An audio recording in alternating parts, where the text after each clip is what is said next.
wait so long to play? You try scheduling a session with 5 ancient magical beings scattered across the globe, each engaged in their own political, religious, or familial conflicts. I'm looking at you, Roary. Oof. Now, before we begin our game, I thought it would be a good idea to go around the table and introduce ourselves for our human listeners. Torrik, we'll start with you. Okay, my name is Torrik. I'm a black dragon. I guess you could say I'm a bit of an oddball in my bloodline. My brother loves raising villages and hunting down adventuring parties, but I've always had a bit of a fascination with the various sentient beings, especially humans. I spend a lot of time polymorphed as one. I act as a human, and I've even joined some of them on their quests. You're definitely a fan of LARPing, aren't you? Well, it's nothing like the game we play here, but it's definitely interesting, and it gives me a good look into their way of living. That's actually how I met Ash. Remember, I was with a group of humans. I think they had an elf and a dwarf too, and they got it into their heads that they could raid Ash's underground lair and steal some magical treasure he had. Yes, I remember. Only it wasn't even really magical. It was totally worthless, but Ash played along like it was some priceless holy relic and pretended to fight them for it, like they ever actually stood a chance.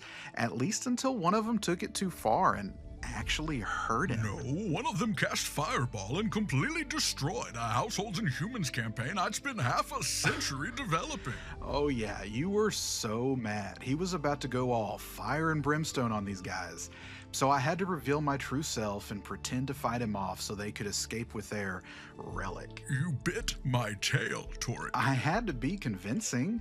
Anyway, they all got away and I stayed behind to fight Ash. And once they were gone, I apologized and I helped him clean up his lair, which is when he told me about this game. And I've been hooked ever since. Whatever happened to the humans? Yeah, they actually decided I was some kind of deity, and it turned into this whole religious cult thing.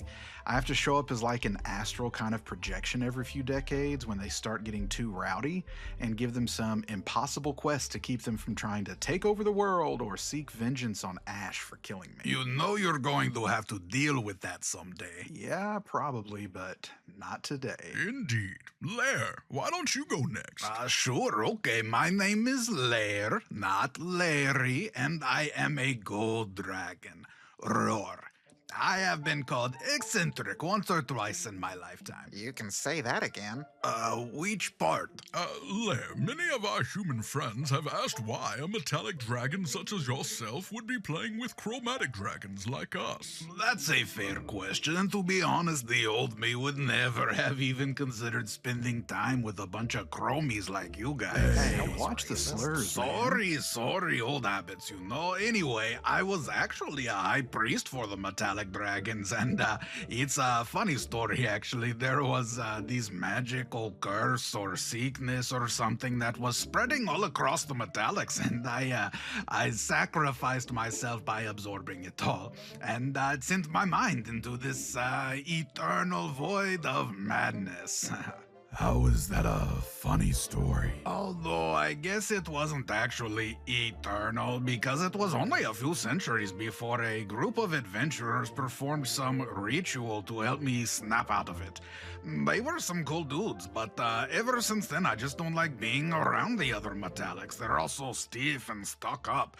You guys are way cooler anyway, but yeah, that's me in a nutshell. Definitely a nutshell. Huh? All right, Val, how about you? Okay, my name is Val. That's short for Valkymer. Not Val Kilmer and not Falcor, just Val. I'm a white dragon. I don't know. I've spent most of my life alone on the top of Mount Winter Peak and never really used to leave the mountain. And what else? Well, I mean, obviously I do now. Well, tell them what happened. Yeah, give us the deets, man. Okay, well, it's not something I'm really proud of. A few centuries ago, some humans moved in at the bottom of the mountain, and we had an altercation. And now they're not there anymore. You make it seem like it was just an annoying neighbor that you argued with until they moved out. I mean, they kind of were. It was an entire city and you killed them all. Oof. Wow, it looks like we have ourselves a real BBEG, guys. No, it's not like that, okay? I mean, It kinda was like that, but that wasn't my intention. Look, over a few decades, the game I used to hunt started becoming more and more sparse, difficult to find, and I noticed smoke coming from the base of the mountain, so I went to investigate. But when I landed in the city, all the humans started to freak out. It's like they'd never seen a dragon before. Yeah, they probably hadn't. Yeah, I know that now, but they started attacking me, and it kind of hurt, so I fought back. I didn't know they'd be so fragile. Brutal. And it's not like I killed all of them. A lot of them got away. I didn't chase down the ones that fled, but yeah, they're gone now. Jeez, man. Yeah, in hindsight, I probably should have polymorphed or something, but I've never been as good at that as you guys. Anyway, I explored their city, or what was left of it, and found this place called a library. It took me a few years to learn their languages. Humans have a lot of them, by the way, and I'd never seen a book before, so I started taking their books back home and kind of have my own library now. And on the bright side, the wild game population is back to normal now. What? Okay, Roary, why don't you tell the humans about yourself? Sure. My name is Roary and I'm a blue dragon. My sire is the ruler of our clan and I am the heir to the throne. You're a prince? Your Majesty, I grovel at your feet. It's grovel, not gravel. Cut it out. I'm a general, not a prince. My sire is more of a warlord than a king. Our clan is in a constant state of conflict. I've fought in countless battles over the centuries against all sorts of enemies. Orcs, humans, beasts, even other dragons. The last 3 centuries have been calmer than most. But I still have to patrol the territory and fight off would-be invaders. It's really quite stressful. That's why I come here.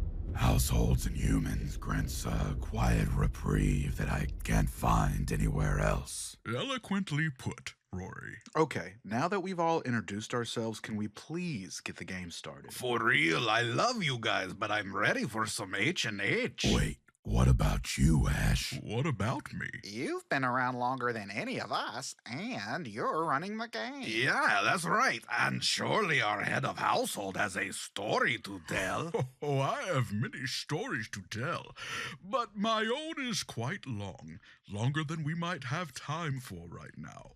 Suffice it to say that I have a long history with humans, a love-hate relationship filled with betrayal as well as redemption. Perhaps, if the humans wish, I will share my story on another episode.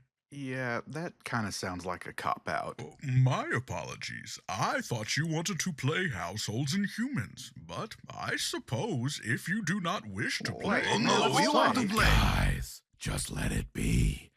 Ash will share when he feels it's most appropriate to share.